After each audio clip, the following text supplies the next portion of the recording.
Dito daw kami magdi-dinner sa Calamansi Cafe. Yan, pero mag-aantay pa daw kami ng mga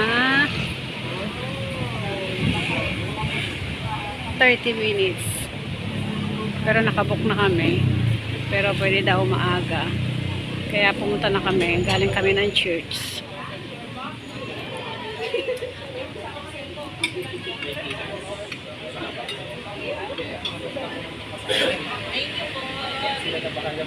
Sige po.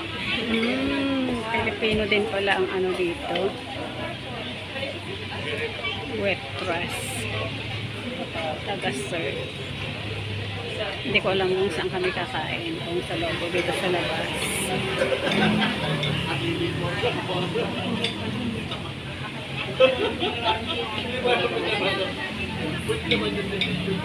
Mga Pilipino din pala kumakain.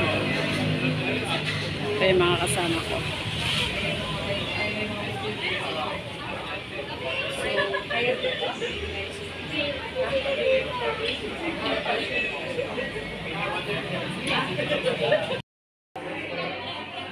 Table for 8.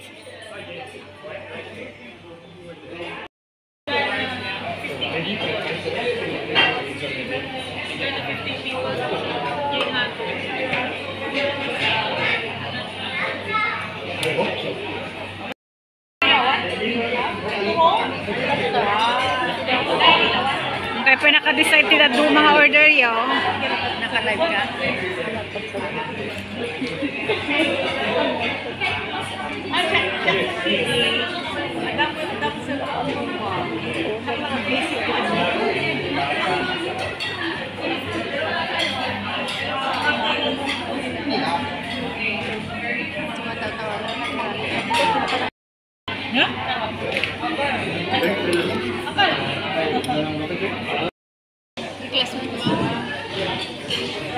Classmate nga.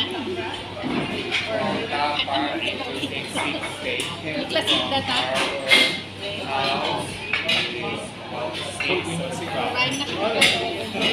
Waiting kami ng pagkain. Drinks muna. Gutom lang mga gutom na kami. Wala pa yung pagkain. Kaya drinks muna.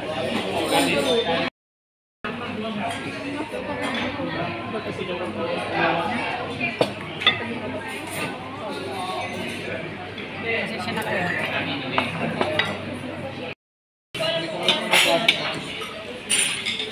Sino ba wala ng pagkain?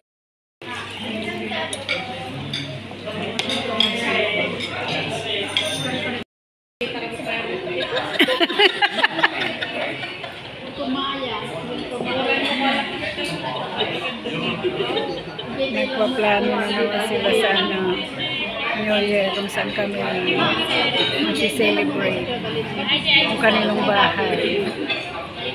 Sa akin naman hindi pwede, sabi ko kasi kamala dito. May table naman ako maliit na dalawang chair, yun lang. Kaya di pwede magbisita.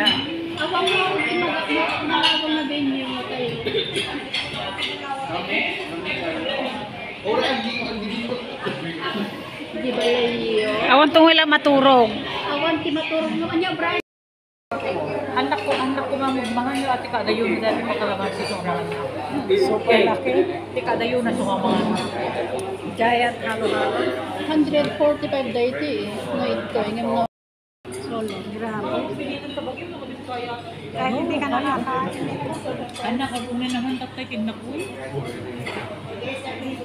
Hindi ko sabi halo ha. Ang sarap. Ay, ade. Pag mo nang patagal. Bangka na Diobe. Diobe, ang kudwa ka. Diobe.